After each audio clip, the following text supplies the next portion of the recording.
Hey Brian, welcome back to 2024. Welcome back everyone. It's a chat with Brian today and we're going to talk about a few things. But first of all, I want to ask you how your Christmas went. Well, very quiet with family. Enjoyed, because we don't really have family here. We've got friends, but we just took time. Same thing for New Year as well. Just chilled with the family because my youngest has now left home. So it's the last time as a family we'll be together as a regularity. We'll visit again, of course, but that's the end of an era. So we enjoyed that. Yeah, it's always the end of an era somewhere. So the other thing I'd like to ask, and our audience might be interested in, is something's happened in Germany that's really big. Can you tell us about that, please? Yes. Well, Germany is legalising cannabis. Wow, awesome. Well, look, the question is, look, Germany, I've spent many years in Germany. It's my second home, if you like. And why would a science-loving, very orderly society want to legalise an illegal drug?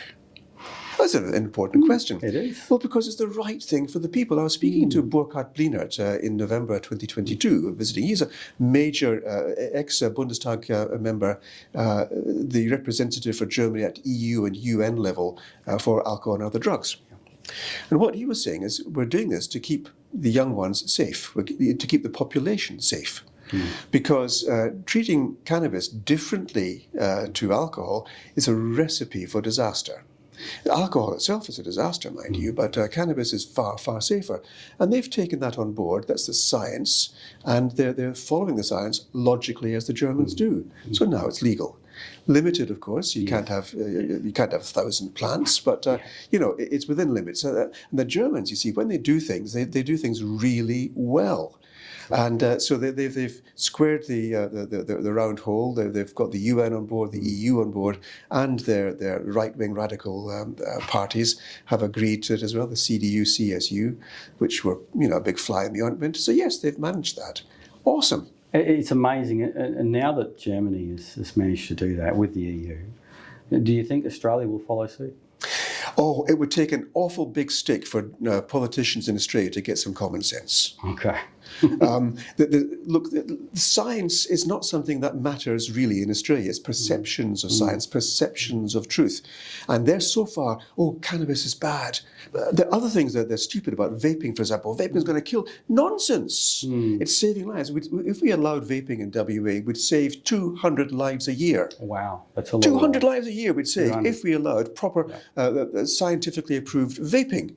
The stuff that they've been now getting to the black market from China, that is bad. That's the bad one. And that's exactly what the government is encouraging, and they're giving the police work to do by searching for the vapes we wouldn't really have to have if they allowed vaping in the first place and regulated it. But you think common sense plays a role in politics?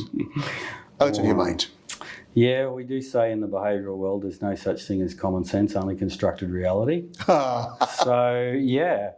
All right, so 2024, it's a big year. It started off as a big year. Tell me a little bit about what's happening in Parliament with some of the bills that you're putting forward.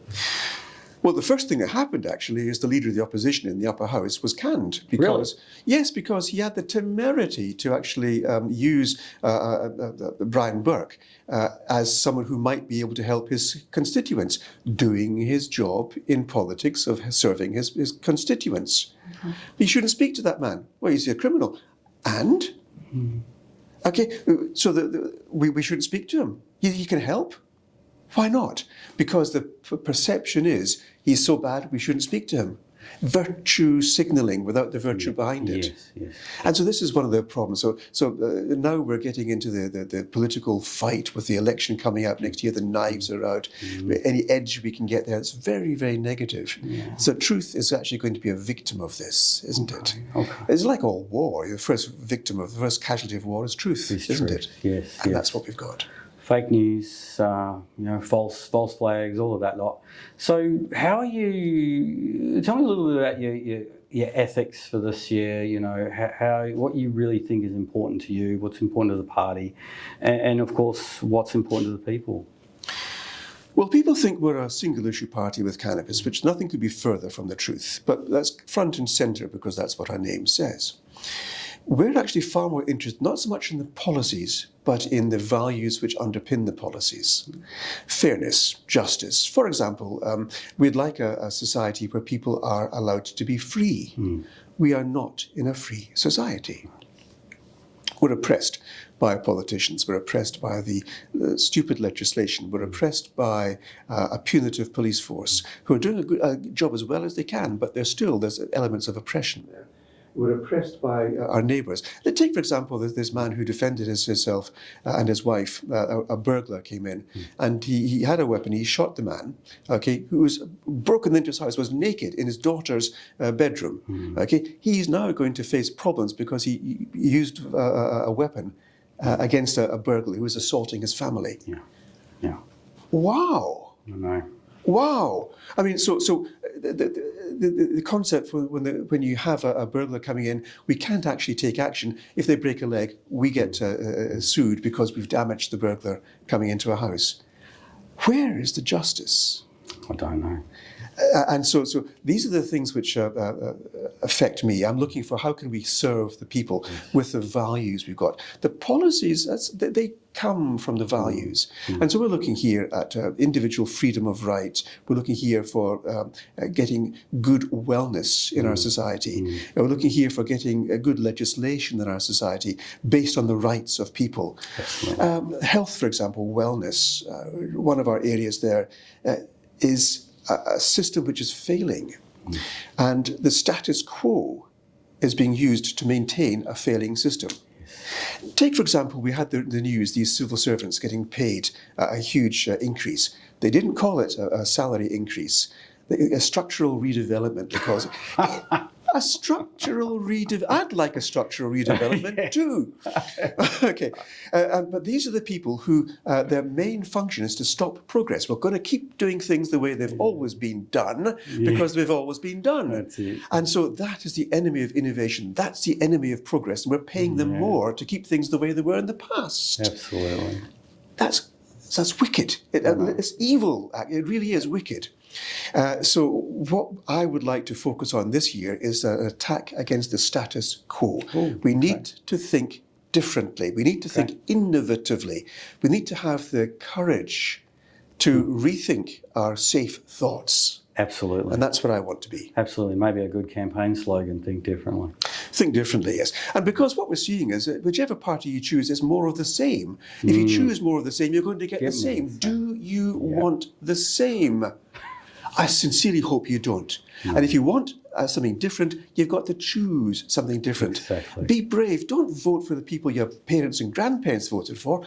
Think. Absolutely. Think, and think new thoughts. That's it. That's it. You know, just before we wrap up, I'm going to ask you one more question. Yes. If there was a magic lamp sitting on the table right now, this magic cannabis lamp, and you could, there was a genie inside it, not Barbara Feldon, there was a genie inside it, and you could rub that lamp, what would you wish for the most? What would your one wish be?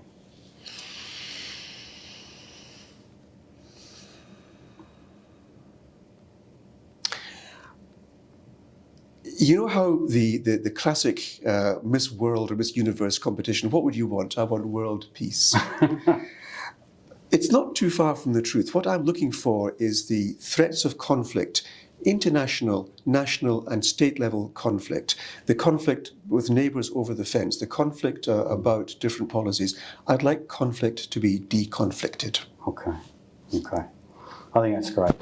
Anyway, it's time to wrap up. You've got to get to work and serve the people. So remember, don't forget to like, subscribe, put your comments, contact us because we really want to hear what you think. And if you want to know anything or even help direct the podcast, have some questions, please contact the party. Okay, thank you. Have a great day, Brian. Thank you very much. See you.